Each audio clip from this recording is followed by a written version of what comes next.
Hey everyone, welcome to this explainer, where we're diving into a genuinely breathtaking event from 2010, the collapse of the San Jose mine in Chile.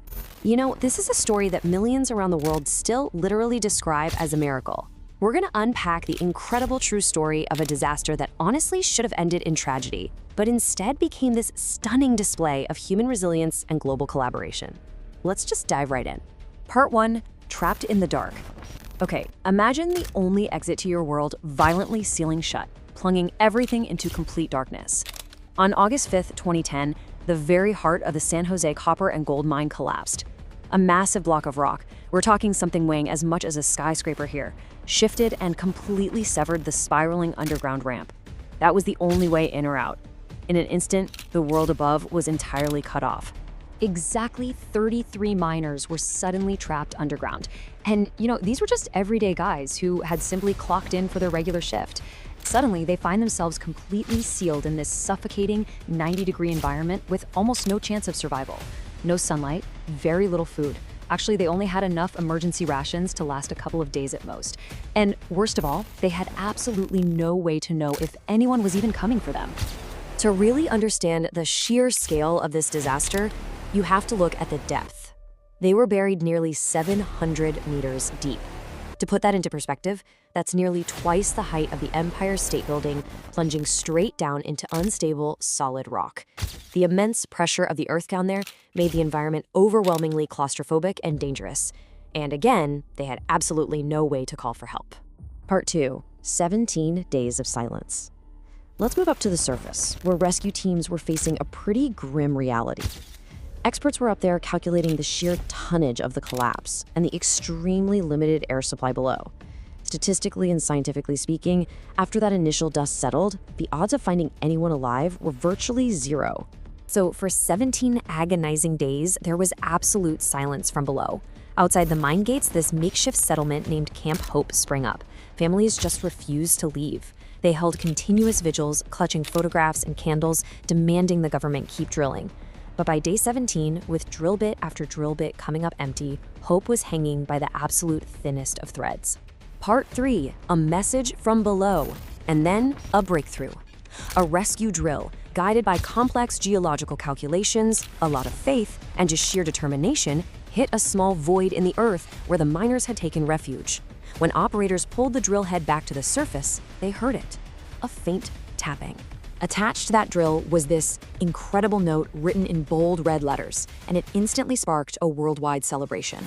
It simply read, "We are well in the shelter, the 33." Man, it is hard to overstate the explosion of joy that erupted at Camp Hope and across Chile. It was just a moment of pure euphoria. Not 5 of them, not 20 of them, but all 33 men had miraculously survived over 2 weeks in the dark. Part 4, Engineering the Rescue. But finding them was really only the beginning. A drill hole just a few inches wide had connected them to the surface. Sure, it was enough to pass down a note, but extracting a human being? That required a massive, perfectly straight shaft. Drilling that would be a monumental engineering challenge. This operation basically became a masterclass in global teamwork. First, international engineers collaborated to bore the main rescue shaft. Meanwhile, surface teams used these narrow Paloma boreholes to supply the men with hydration, medicine, and food. Simultaneously, the Chilean Navy and international space agencies were designing the Phoenix. This was a custom metal rescue capsule engineered specifically to safely haul a man 700 meters up an unlined rock shaft. While the engineers worked above, the psychological battle below was just as intense. Down in that oppressive heat and humidity, the miners survived mentally by encouraging each other. They established a democratic system, and they leaned heavily on their spiritual beliefs. By reading the Bible and praying together, they turned the darkest depths of the earth into a sanctuary, clinging to the belief that they weren't alone. Part 5, Return to the Surface. After weeks of relentless, around-the-clock drilling, the main rescue shaft finally broke through to the miners' cavern. The Phoenix capsule was tested, lowered, and the extraction phase officially began. As you can imagine, the atmosphere grew incredibly electric. After a staggering 69 days trapped underground, the miners finally began their journey to the surface. Just think about that number for a moment. 69 days. More than 2 months deprived of sunlight, separated from their families, living in constant fear of another collapse. Yet, their discipline and hope had somehow carried them to this incredible moment. One by one, they stepped into the narrow rescue capsule. An estimated 1 billion people tuned in to live broadcasts globally, pretty much holding their collective breath as this metal cage scraped against jagged rock walls on its way to the surface. It was a painfully slow ascent, taking roughly 15 to 20 minutes for each and every trip. The rescue continued hour after hour without a single major accident, unleashing waves of just pure joy across the desert. As each man emerged from the capsule, stepping out of the dark and into the fresh air, there were tears, embraces, and chants ringing out.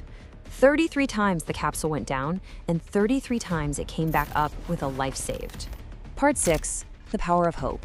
All 33 miners survived what is now remembered as one of the greatest rescue missions in human history. It was a definitive victory of life over death.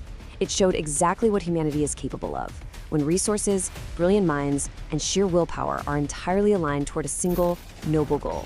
Now, while some praise the extraordinary teamwork of the engineers and rescuers, others firmly believe that the prayers of millions and God's protection played the pivotal role.